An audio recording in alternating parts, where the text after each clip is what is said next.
सभी को राधे राधे, सभी को जय श्री कृष्ण। आज हम बात करते हैं भक्तिमाल कथा की। भक्तिमाल कथा में क्या होता है, जितने भी बड़े बड़े भक्त साधु संत जो हुए हैं उनको भगवान की कैसे प्राप्ति हुई, उन्होंने भगवान की कैसे पूजा हुई, उनके बारे में बताया जाता है।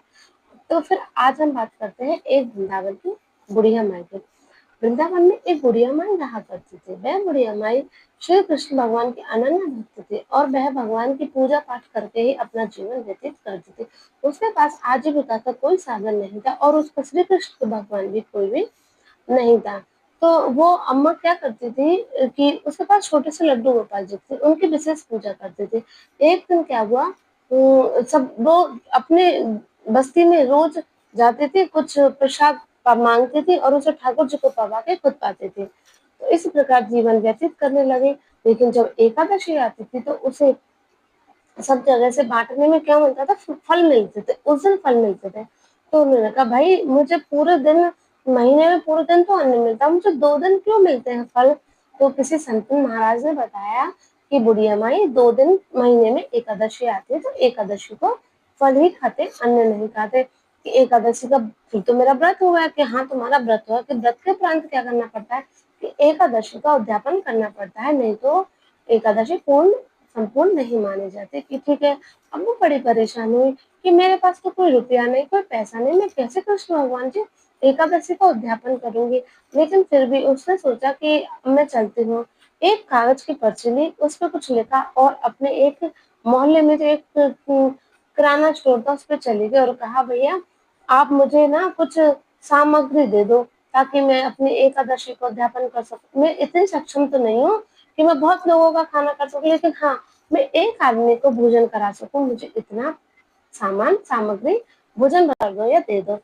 फिर वो जो दुकानदार था वो बोला कि आपके पास पैसे हैं? कि पैसे तो नहीं है। कि आपके घर में कोई ऐसा व्यक्ति है जो आपके पैसे दे सके? कि नहीं, ऐसा भी कोई नहीं है, मेरे पास तो ठाकुर जी और मैं हूँ। कि आपके पास ऐसी कोई कीमती वस्तु है जो तुमने जिंदगी भर उसको अर्जित किया हो और उसके बदले में मैं तुम्हें अन्न दे सकूं, मैं तुम्हें कुछ सामग्री दे सकूं जिससे कि तुम भगवान का उद्यापन कर सको।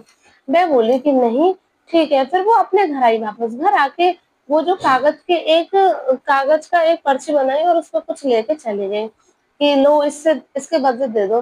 कि तुम कोई भी चीज लाके मेरे तराजू पे रख दो और इस तराजू पे जब तक वजन रहेगा तब तक ही मैं उसका सामान तोल दूंगा। जैसे कोई हीरे जवाहरात रुपया पैसा कुछ लिया, तो वो दुकानदार क्या सोचा कि ये अम्मा, ये जो बूढ़ी माई है, ये कुछ कीमती वस्तु लाएगी। लेकिन वो लेने गई, उसने कागज की पूरी तराजू की, अम्मा ये कागज कि तुम रखो तो सही। उसने कागज रखा एक तरफ, अब वो तो बहुत सामान रख लिया, आटा घी दाल चावल जो भी उसके पास दुकान में सामान था सारा रख दिया। लेकिन पर्ची का पल्ला नहीं, पर्ची का पल्ला नीचे था और सामान का ऊपर, मतलब अभी भी सामान कम था, पर्ची में वजन ज्यादा था।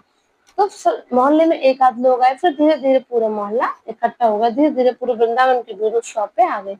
अब सब लोग पूछने लगे कि भाई ये क्या हो गया इस पर्ची में। कि कुछ नहीं, ये बुढ़िया माई आई थी, मैंने इनसे कहा था तुम्हारे पास कोई कीमती ऐसी चीज वस्तु है जो मुझे दे दो, तो मैं इसके बाद तराजू पे ला के रख दो। इस बुढ़िया माई ने कागज का टुकड़ा ला के रख दिया और ये पल्ला पूरा ही नहीं हो रहा है। तो कुछ सज्जनों ने कहा, भाई इसमें खोल के तो देखो क्या है, क्या हीरा है जवाहरात है, क्या है इसमें, खोल के दो। जब उस पुड़िया को खोला गया तो उसमें लिख रहा था श्री कृष्ण सर्वत्र है और नीचे लिख रहा था, हमें लिख रहा था श्री कृष्ण सर्वत्र और नीचे लिख रहा था श्री राधा श्री राधा श्री राधा। सब लोगों को बड़ा अचंभा हुआ कि बुढ़िया भाई तुम ये क्या लाई हो। कि नहीं, तुमने तो कहा था ना कि जीवन भर तुमने जो कमाया हो, जो धन अर्जित किया हो, मैंने सिर्फ मेरा श्री कृष्ण भगवान को अर्जित किया है और ये सर्वत्र ये सबको पता है। और श्री राधा नाम को ही मैंने एकत्रित किया है, ये ही मेरी कमाई पूंजी है पूरी जिंदगी भर के। लेकिन अब मैं बहुत बुजुर्ग हो गई हूँ। सभी लोगों को बहुत ही अचंभा हुआ और सभी लोग उस डोकरी माई को, उस बूढ़ी माई को साष्टांग प्रणाम करने लगे और उसके चरण बंदन करने लगे। और सभी ने, वृंदावन वासियों ने उस बूढ़ी माई का एकादशी का उद्यापन बहुत जोर शोर से कराया, क्योंकि वो तो साक्षात श्री कृष्ण भगवान की परम भक्त थी।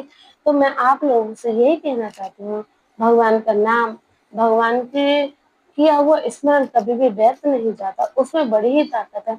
जहाँ हमारा धन धन काम नहीं आता, वहाँ हमारा नाम काम आता है। इसलिए आप प्रतिक्षण प्रतिपल अपने आराध्य को स्मरण करते रहो। सभी को राधे राधे, सभी को जय श्री कृष्ण।